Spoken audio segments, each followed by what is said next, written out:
सभी का स्वागत है। मैं हूं आपके साथ नीलू शर्मा। प्राइम टाइम में आगे बढ़ने से पहले आइए नजर डालते हैं इस वक्त की प्रमुख सुर्खियों पर। डीसी बारामूला मींगा शेरपा ने बारामूला जिले में बर्फ हटाने और आवश्यक सेवाओं की बहाली पर अपील प्रदान किया।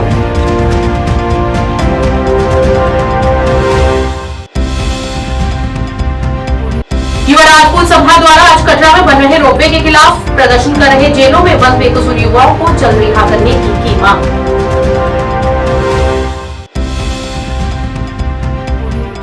जम्मू कश्मीर पुलिस साइबर अपराध जांच इकाई डोडा ने 8,40,090 रुपए मूल्य के 45 स्मार्टफोन का पता लगाया और उन्हें बरामद किया। जम्मू कश्मीर एसोसिएशन ऑफ हज एंड उमरा कंपनीज के अध्यक्ष शेख फिरोज ने बताया कि उड़ानें रद्द होने से टूर ऑपरेटरों को लगभग 70 लाख रुपए का नुकसान हुआ।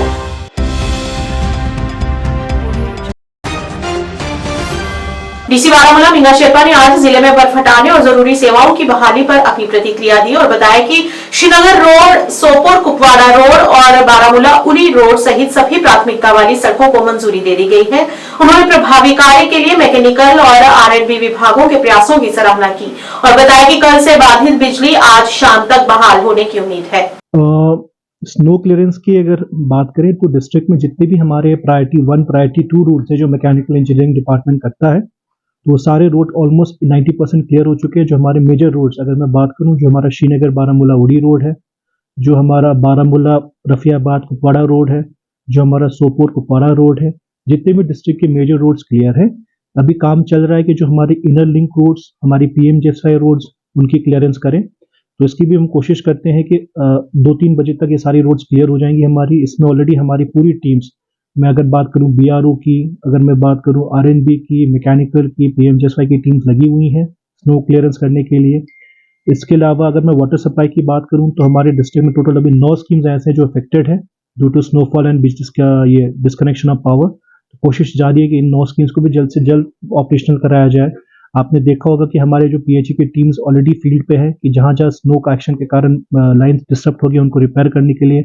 इसके अलावा डिस्ट्रिक्ट में 207 प्लस हमारे फीडर्स हैं 11 kV के, उसमें से 160 प्लस रिस्टोर कर दिए गए हैं। जो बाकी 40 फीडर्स है वो भी अनदर 2-3 घंटे तक रिस्टोर हो जाएंगे। डिस्ट्रिक्ट में 2 हमारे 33 kV के फीडर्स भी डाउन है, वो भी 4-5 बजे तक क्लियर हो जाएंगे। सो दैट बाई शाम हम कोशिश करेंगे जितने भी डिस्ट्रिक्ट के फीडर्स हैं वो सारे रिस्टोर हो जाए, जिससे जितने भी हमारे रेसिडेंट्स को पावर मिल जाए।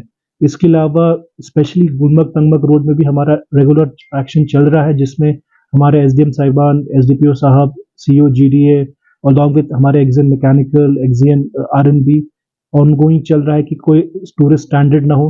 कल रात को कुछ टूरिस्ट वहाँ पे अटक गए थे, उनको भी आर्मी और डिस्ट्रिक्ट एडमिनिस्ट्रेशन ने अकोमोडेट किया और आज सुबह उनको वापस अपने अपने डेस्टिनेशन के रवाना किया गया। तो हमारी यही कोशिश है कि जो फर्स्ट राउंड अभी स्नोफॉल हुई है इसमें जल्द से जल्द जितने भी हमारे फैसिलिटीज है, अगर हम रोड कनेक्टिविटी की बात करें, वाटर की बात करें, पावर की बात करें, उसको रिस्टोर करें सो दैट अब हमको कम से कम दिक्कत का सामना करना पड़े।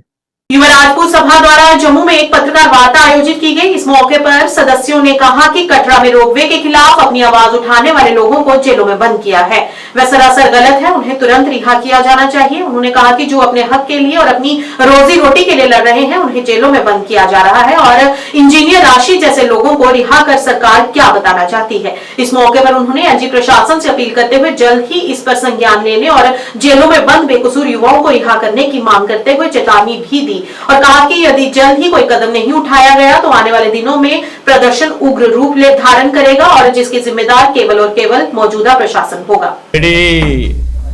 ਅੱਜ ਦੀ ਪ੍ਰੈਸ ਕਾਨਫਰੰਸ ਦੀ ਜਿਹੜੀ ਵਾਰਦਾਤ ਹੈ ਇਹ ਤੁਸੀਂ ਸੁਣਾਉਣਾ ਚਾਹੁੰਦਾ ਕਿ ਜਿਹੜੇ ਕਟਰਾ ਦੇ ਸਾਡੇ ਕੁਝ ਲੋਕ ਜਿਹੜੇ ਜੇਲ੍ਹ ਦਾ ਅੰਦਰ ਬੰਦ ਕੀਤੇ ਦੇ ਨੇ ਇਹ ਉਹਦੇ ਲਈ ਅੱਜ ਅਸੀਂ ਜਿਹੜੀ ਪ੍ਰੈਸ ਕਾਨਫਰੰਸ ਰੱਖੀ ਹੈ। ਤੁੰਦੇ ਮਾਧਿਅਮ ਨਾਲ ਅਸੀਂ ਆਖਣਾ ਚਾਹੁੰਦੇ ਹਾਂ ਕਿ ਸਰਕਾਰ ਕੀ ਜਿਹੜੇ ਲੋਕ अपनी लड़ाई लड़ते हुई जिन्हें जेल च दिते गए बेकसूरे लोग जिंदा कोई कसूर नहीं, क्योंकि गल है कि आदमी अपनी रोजी रोटी लिए बड़ा किश करता है। उन्हें भी अपनी रोजी रोटी लिए जदोजहद की है तो सरकार ने उन्हें अंदर कर दिते दा। सरकार अस आखना चाहते हैं अगर तुस इंजीनियर अरसीजे जाटे उन्हें बाहर कढ़ी सकते हो और जेडे मिलिटेंट लोग ने, देशद्रोही लोग ने, तो जेडे लोग जय श्री राम आखने वाले, जय माता दी आखने वाले, उन्हें लोगों तो उसे जेल के अंदर रखा दियो। हालांकि वो अपने आकू को ही लड़ा देना, वो कोई गलत नहीं करा देन। उनके माध्यम को आखना चाहते हैं एल जी प्रशासन की भी कि उन्हें जल्द को जल्द रिहा किया जा, उनका कोई कसूर नहीं है। अगर सरकार ठीक आखदी पे अस डिवेलपमेंट चाहते हैं तो डिवेलपमेंट कोई जरूरी कटरे में की होर भी बड़े आस्थान। श्राइन बोर्ड ने जिहड़ा कार्यकाल संभालिया इत्थे और उन्हें अदों दे एक्सपैरीमेंट पर एक्सपैरीमेंट किए गए हैं। क्या ये को पहले जिल्लै श्राइन बोर्ड नहीं है आहा ओले भी तो पूजा पाठ उत्थे होंदा हा, ओले भी देख रेख साढ़े मंदिरें दी होंदी ही।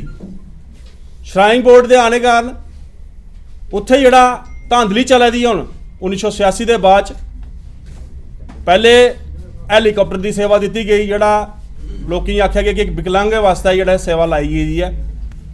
विकलांग अज भी लाइन च लगे होंदे ने, जिहड़े पैसे वाले लोग ने वो अज भी जिहड़ा पैसे के जोर पर वैष्णो देवी धांधली चला देना। अस ये आखने उसदे बाद जिहड़ी बैटरी कार लाई गई वो भी विकलांगियां नाल लिए लाई गई कि विकलांग जिहड़े लोग ने उनके वास्ते लाई गई, बजुर्गों वास्ते लाई गई है। क्या बैटरी कार भी फेल है तो हैलीकॉप्टर भी फेल है? जिहड़ा नवा ने रोबे का हुण जिहड़ा नवा जिहड़ा लाया, अस इयै आखगे कि युवा रायपुर सभा ने बिल्कुल कटरे का समर्थन किया, कटरा वासियों समर्थन किया और जिहड़ी माता वैष्णो संघर्ष समिति बनी है वह बिल्कुल अस समर्थन करने और एल जी प्रशासन की गल जरूर आखना चाहते हैं जेडे भी बंदे उत्थों के डिटेन किए गए हैं 18 बंदे डिटेन किए गए हैं कटरे चा, उन्हें जल्द को जल्द जरा आस्ते अल्टीमेटम देने कि अज शामी तोड़ी जरा उन्हें छड्डिया जा, नहीं तो युवा रायपुर सभा की जी टीम है वो कटरा कूच करेगी और कटरा वासियों के कन्नै जी उत्थे प्रोटेस्ट पर बैठेगी। क्या अज आखदे अस अपने देश में गुलाम हो गेदे हां? असेंगी एक पीसफुल प्रोटेस्ट जिहड़ा चला दा हा उत्थे उहदे बिचा उन्हें लोगों की चुक्किए लेता गया। अस आखने कि अज अस उस देश में गुलाम हो गेदे हां, असें अंग्रेजों को गुलामी नहीं मिली ही, लेकिन पिछले 4-5 साल दे अस जिहड़े जदों यूटी लगी दी है तो अस गुलामी बिच हां, क्योंकि असें अपना हक मंगने का जिहड़ा वो मौका नहीं मिला दा है। अस ये आखने कि जेह्ड़ी साड़ी लड़ाई कटरे वासी लड़ा दे न वो युवा रायपुर बिल्कुल शाना बशाना उन्हें खड़ोती दी है। और अस ये गल आखने कि अज शामी तोड़ी जो टाइम उनके को है तो नहीं तो कल हो सकता युवा रायपुर सभा जी सवेरे कटरे की कूच करे। और आम जनता को सेवाएं प्रदान करने और उनकी शिकायतों को दूर करने के अपने प्रयासों को जारी रखते हुए साइबर अपराध जांच इकाई डोडा को मोबाइल फोन गुम होने के बारे में विभिन्न शिकायतें मिली और अथक प्रयासों के बाद पीएसआई अंकुश नागरा के नेतृत्व में डोडा पुलिस की साइबर अपराध जांच इकाई ने CEIR पोर्टल और ESU डोडा की तकनीकी मदद से देश के विभिन्न राज्यों केंद्र शासित प्रदेशों जैसे राजस्थान, पंजाब, दिल्ली, महाराष्ट्र, उत्तर प्रदेश आदि के 45 खोए हुए मोबाइल फोन का पता लगाया है और उन्हें बरामद किया, जिनकी अनुमानित कीमत लगभग 8,40,090 रुपए है।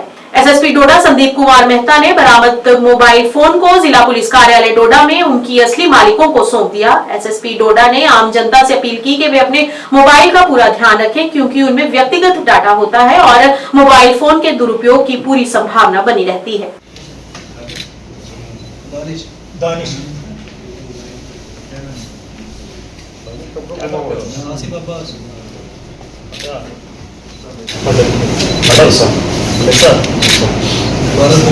भारत भूषण कैसा लग रहा है?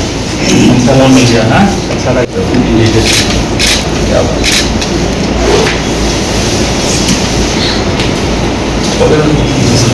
देखिए, JNK पुलिस का हमेशा एंडेवर रहा है कि वो पब्लिक की हेल्प के लिए जहाँ तक हो सके वो कार्य करें, कार्यरत हैं हमारे सारे लोग, सारी टीम्स।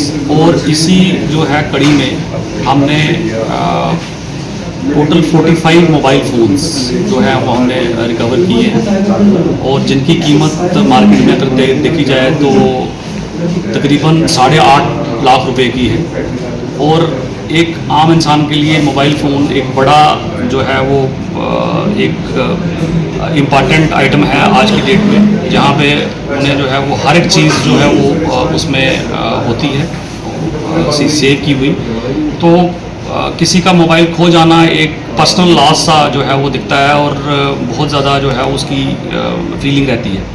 तो हमने कड़ी मेहनत करके, हमारी जो टीम है CCIU की, उन्होंने कड़ी मेहनत करके 45 मोबाइल्स जो हैं, 45 मोबाइल्स जो हैं वो रिकवर किए हैं।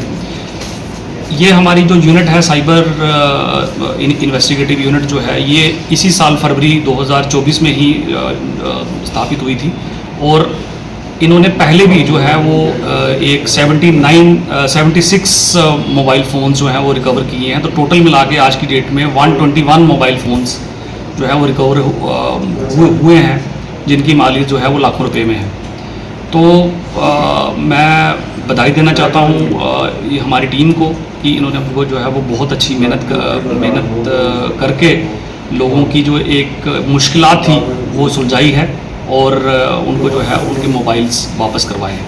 इसमें देखें, कोई भी चोरी अगर हुई हो, आप इसे चोरी भी कह सकते हैं, आप इसे ये भी कह सकते हैं कि आप कहीं पे गए हैं और आपका मोबाइल जो है कहीं पे रह गया, आपकी जो है वो आप बस में ट्रैवल कर रहे हैं, आप उतरे हैं और आपका फ़ोन वहाँ पे रह गया, किसी को मिल गया, तो इट इज़ नॉट एग्जैक्टली चोरी, बट आपका ये this is case of lost mobiles.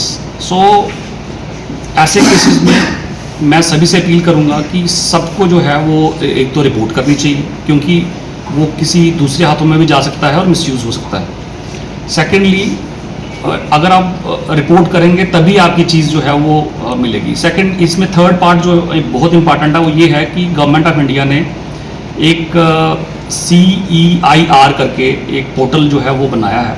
उसके लिए हमने कल भी एक प्रेस रिलीज में बताया था कि सेंट्रल इक्विपमेंट आइडेंटिटी रजिस्टर जो है ये करके एक पोर्टल बनाया है। उस पोर्टल में आप जाके रजिस्टर करवा सकते हैं, तो आपकी मोबाइल की किसके पास चल रहा है वो आपके पास जो है वो आ जाएगा, और वही चीज़ आप जो है वो पुलिस स्टेशन में बता के you can get your mobile phone back. Jammu Kashmir association of हज एंड उमरा कंपनीज के अध्यक्ष शेख फिरोज के अनुसार भारी बर्फबारी और उड़ानें रद्द होने के कारण लगभग 700 से 800 उमरा यात्री श्रीनगर और दिल्ली में फंसे हुए हैं। स्थिति सामान्य होने तक यहीं रहेंगे। उन्होंने कहा कि उड़ानें रद्द होने से टूर ऑपरेटरों को लगभग 70 लाख रुपए का नुकसान हुआ है। फ्लाइट्स थी, बहुत सारे लोग जो जाने वाले थे, अल्हम्दुलिल्लाह मैक्सिमम लोग क्रॉस कर गए, जो क्योंकि फ्लाइट सुबह की थी तो वो निकल गए। फिर दोपहर के बाद 4 बजे के बाद बर्फबारी की वजह से फ्लाइट्स कुछ कैंसिल हो गई, लेकिन उससे हमारा इफेक्ट नहीं हो गया। लेकिन आज जितनी भी फ्लाइट्स थी तो कम से कम 700-800 लोग जो अभी आज जाने वाले थे वो सारे कैंसिल हो गए। उसकी वजह से बहुत सारी मुश्किलात जितने भी ट्रैवल एजेंट्स को हैं उन सबको मुश्किलात पेश आ रहे हैं और लोगों को भी मुश्किलात पेश आ रहे हैं। मैं आप लोगों के साथ वो शेयर करना चाहता हूँ।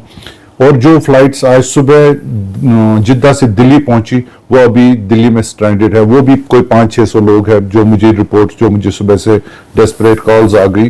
तो अब जो दिल्ली में लोग स्ट्रैंडेड है उनके लिए कोई रिहाइश का इंतजाम नहीं है, एकोमोडेशन की कोई बहुत जो हमारे सामने मुश्किलात का सामना है।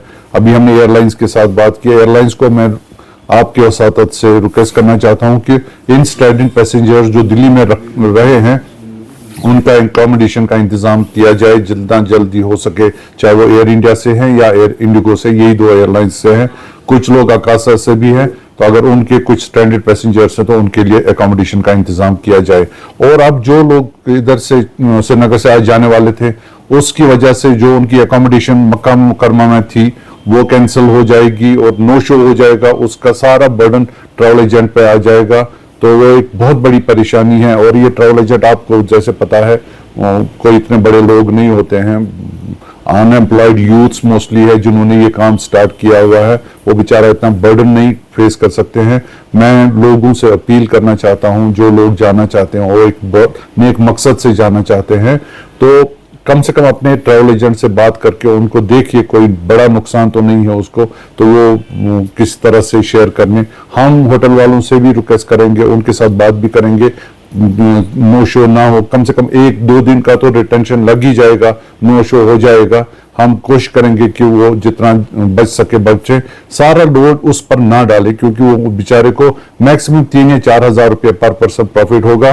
तो आप अंदाजा कर सकते हैं कि उसका नुकसान, वो जो कुव्वत है बर्दाश्त करने की, वो इतनी ज्यादा नहीं है। और अब जिन लोगों को फ्लाइट कैंसिलेशन हो गई, उनसे मैं दरखास्त करता हूं कि वो थोड़ा सब्र तहम्मुल से काम लें। जब तक हमारे पास नेक्स्ट फ्लाइट्स डेट्स नहीं आती हैं, तब तक हम कुछ नहीं कर पाएंगे, क्योंकि अब ये इन्हीं एयरलाइंस को अकोमोडेट करना होगा। ऑलरेडी सोल्ड आउट है, ऑलमोस्ट सारी फ्लाइट सोल्ड आउट है, लेकिन अब हमने उनके साथ बात चल रही है, वो अकोमोडेट करेंगे नेक्स्ट 3-4 डेज या 5 दिन। तब तक आप बिल्कुल इत्मीनान से रहिए, हम आपको ले जाएंगे। आपके वीजाज लगे हुए हैं, टिकट्स सारा पेमेंट हो चुका है, होटल्स हमने दिया हुआ है, हर एक चीज पेड है आपका। लेकिन अब ये सारा डिले हो जाएगा। जो ही अवेलेबिलिटी निकल आएगी, आपको अपना टूर ऑपरेटर जो है, ग्रुप लीडर है, वो आपको फोन करेगा और आपको वहां पर पहुंचा देगा। मैं गवर्नमेंट के साथ भी अपील करना चाहता हूं कि देखिए, अगर आज फ्लाइट्स आती भी, लेकिन एयरपोर्ट तक पहुंचना बहुत मुश्किल था, तो थोड़ा सा प्रेफरेंस इन उम्रा पैसेंजर्स को दिया जाए। ट्रैफिक पुलिस में इस्तदा है, जहां पर भी जो कोई गवर्नमेंट ऑफिशियल है, इनको थोड़ा सा फैसिलिटेट करें, ताकि इनकी जो ऑनवर्ड फ्लाइट है वो अगर कैंसिल हो जाएगी तो बहुत बड़ा मुश्किल, बहुत बड़ा बवाल इनको हो जाएगा।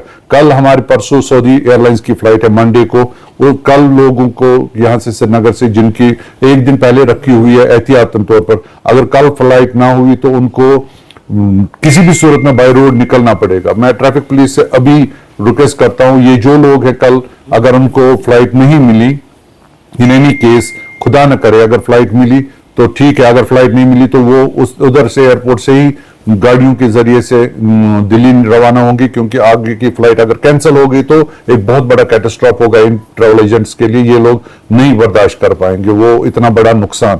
तो आप ट्रैफिक पुलिस से इस्तदा है, एडमिनिस्ट्रेशन से, गवर्नमेंट से इस्तदा है कि अगर कल ऐसी सूरत हाल हुई तो इन सब लोगों को फैसिलिटेट करें। मुझे कोई नंबर, कोई हेल्पलाइन बता दें, ताकि मैं उन लोगों के साथ इन टच रहूं। Thank you. जैसे कितने हैं और कितना लॉस ट्रैवल एजेंट्स को हुआ? नहीं, जिन लोगों की फ्लाइट श्रीनगर से है, जैसे इंडिगो है या एयर इंडिया है फ्लाइट, उनकी अगर ये due to bad weather cancel हो गई, उसमें नुकसान नहीं हो जाएगा, वो दूसरी फ्लाइट हमको देंगे। लेकिन उनका नुकसान सिर्फ जो मक्का एकोमोडेशन का होगा, अगर उन्होंने नो शो कर दिया तो वो नुकसान हो जाएगा। वो भी एक बहुत बड़ा नुकसान है। 50% ऑफ पैकेज तो 50-60% पैकेज का नुकसान उधर उठाना पड़ेगा। लेकिन अगर सऊदी एयरलाइन जिनके पास है, उनको अगर वो नहीं पहुंच पाए तो उनका सारा कैंसिलेशन हो जाएगा। बहुत बड़ा नुकसान है वो। ट्रैवल एजेंट्स के लिए कितना जो एस्टिमेटेड नुकसान है वो कितना होगा? असल में देखिए, अगर आप अलग से ट्रैवल करते हैं, आप फर्ज करें आप श्रीनगर से दिल्ली का आज की फ्लाइट है और कल आपको सऊदी की फ्लाइट है, आज तो आप नहीं जा पाए। अगर आप इंडिविजुअली ट्रैवल करो तो ये नुकसान कौन बेयर करेगा? आप बेयर करोगे, क्योंकि आप पहुंच नहीं पाए।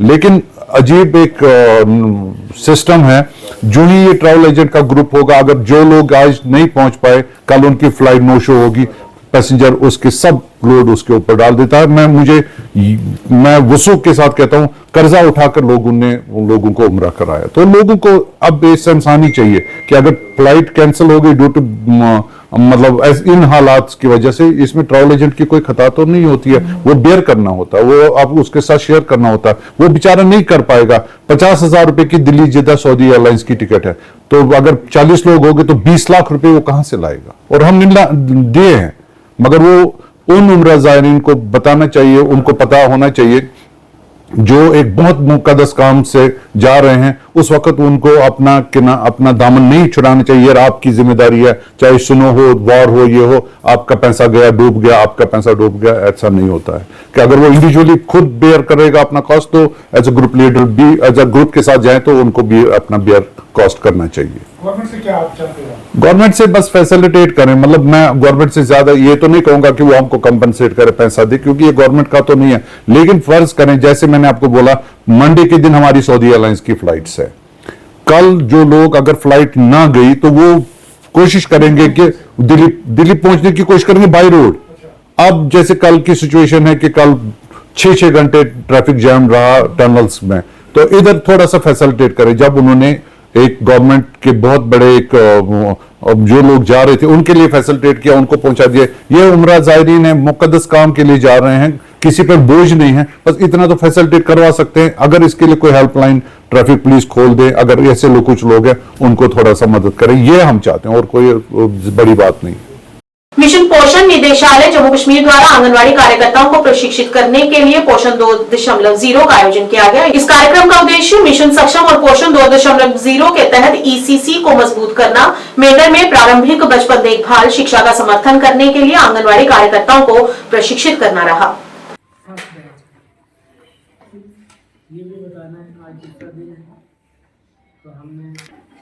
ट्रेनिंग हो रही है। सबसे पहले मैं अपनी इंट्रोडक्शन करवा लूँ आपको। मेरा नाम तनवीर कौसर है, मैं सुपरवाइज़र हूँ यहाँ ICDS प्रोजेक्ट मेहंडर में।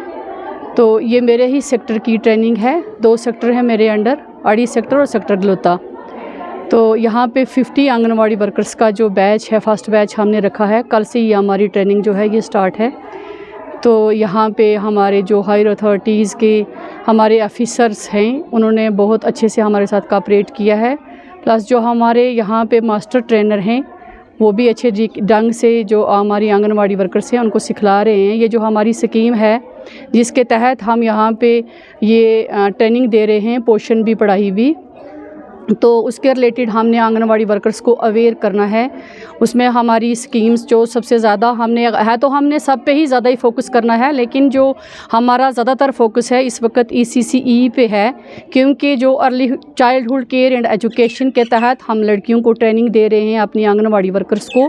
उनको हमने ये सिखाना है, बताना है कि कैसे हमने उन बच्चों को जो है वो क्लास फर्स्ट के लिए प्रिपेयर करना है। जब वो हमारे यहाँ से निकलेंगे, हमारे आंगनवाड़ी सेंटर से, तो उनको किस तरह से, किस ढंग से अपनी जो आगे आने वाली ज़िंदगी है उसकी शुरुआत करनी है, क्योंकि हमारे बच्चे जो हैं वो सफ़र हो रहे थे। तो इसलिए ये जो स्कीम गवर्नमेंट ने 2020 के साल में जो वहाँ पे एक न्यू एजुकेशन पॉलिसी बनाई गई थी, उसके अंडर ये स्कीम जो है ECCE की, वहाँ से इसकी शुरुआत हुई थी कि जो हमारे बिलो 6 ईयर्स चिल्ड्रन हैं उनके लिए ECCE करिकुलम जो है वो उन्होंने तैयार किया था कि इसके तहत जो हमारे बच्चे हैं आगे जाके तो अपनी जो वो फर्स्ट क्लास में जब एडमिशन लेंगे तो उनको कभी ये ना लगे कि हाय हम कहाँ आ गए, हमारे लिए ये क्या हो गया। तो इसलिए हमने उनको प्रिपेयर करने के लिए जो हमारी स्कीम है इसके ऊपर हमने ज़्यादा फोकस किया है और अपनी आंगनवाड़ी वर्कर्स को इसके लिए प्रिपेयर किया है हमने। जो डिपार्टमेंट की यही कोशिश है कि जो हमारी स्कीमें हैं ये ग्राउंड लेवल पे भी हमें करनी है, और जितना जहाँ तक हो सकेगा, ये हमारा जो एक पसमानदा पिछड़ा हुआ इलाका है तो इसमें हम ग्राउंड लेवल पे कोई काम करें, हमारे बच्चे अवेयर हो जाएं। इसमें बड़ी तादाद में जो हमारी आंगनवाड़ी वर्कर्स हैं वो बढ़ चढ़ के हिस्सा ले रही हैं। हमारे जितने भी कंसर्न सुपरवाइज़र्स हैं, हमारे 11-12 सेक्टर्स हैं ब्लॉक मेंडर के, तो उनके सभी जो सुपरवाइज़र्स हैं वो यहाँ पे हैं। तो इसीलिए हमने ये प्रोग्राम जो है वो अच्छे ढंग से यहाँ पे सर अंजाम देना है, ताकि ग्राउंड लेवल पे जो भी स्कीम्स हैं वो ग्राउंड लेवल पे होनी चाहिए। हमारे कहने से यहाँ या करने से कुछ नहीं होगा जब तक ये ग्राउंड लेवल पे स्कीम्स जो हैं वो लॉन्च तो हो गई हैं, जो ग्राउंड लेवल पे हैं वो होनी चाहिए, ताकि हमारे बच्चे जो हैं ये जो हमारी स्कीम का फ़ायदा ले सकें तो अपने आप को अवेयर कर सकें। आज क्रिकेट के जुनून का बड़ा उदाहरण पट्टन के सिंहपुरा इलाके में देखने को मिला, जहां युवाओं ने अपनी खेल गतिविधियों को जारी रखने के लिए मैदान से बर्फ हटा दी।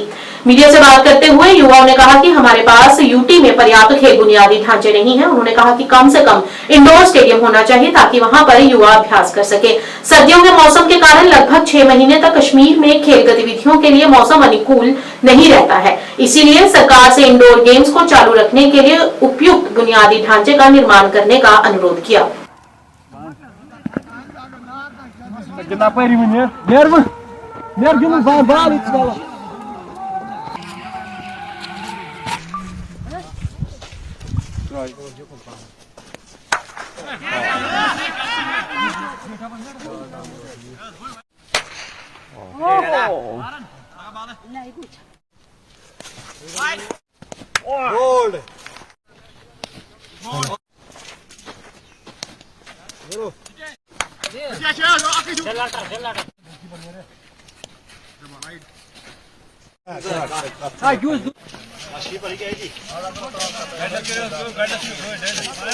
एज ए क्रिकेटर मैं आपको यहाँ दिखाना चाहता हूँ कि लड़कों में कितना जुनून है क्रिकेट का।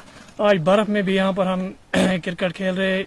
जैसा कि आपको पता है यहाँ पर कश्मीर में विंटर का मौसम आ रहा है, 6 महीने यहाँ पर क्रिकेट बंद हो रहा है, इसलिए हम यहाँ पर आज भी खेलते हैं ताकि नए सीजन के लिए हम अपने आप को प्रिपेयर करते हैं। जैसा कि आपको पता है कि बाहर के स्टेट्स में ये इंडोर स्टेडियम्स होते हैं या बाकी इंफ्रास्ट्रक्चर वहाँ पर होता है, वो फुल सीजन वहाँ पर क्रिकेट खेलते हैं या और कोई गेम भी खेलते हैं।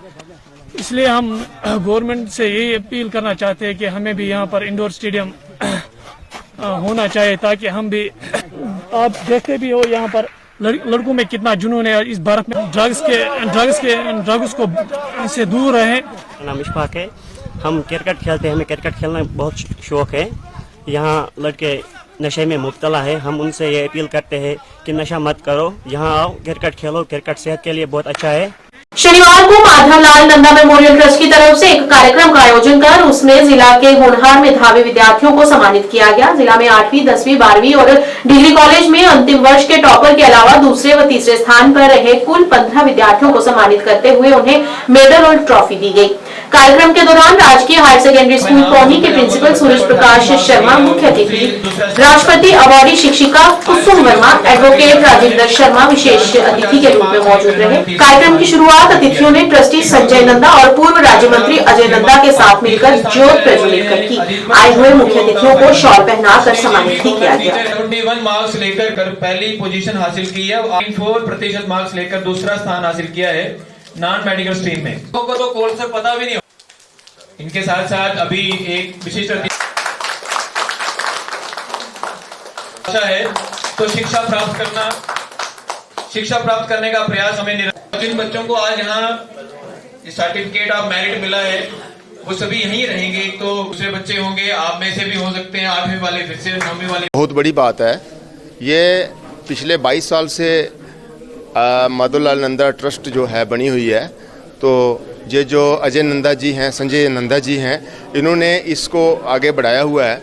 इससे बच्चों का उत्साह बहुत बड़ा बनता है, इससे बच्चों में कंपटीशन स्पिरिट पैदा होती है। जो बच्चा आज 3rd था वो यही शंका में था कि कब मैं फर्स्ट आऊँगा, अगले साल 2nd वाला फर्स्ट आएगा, तो इससे कंपटीशन स्पिरिट बनती है।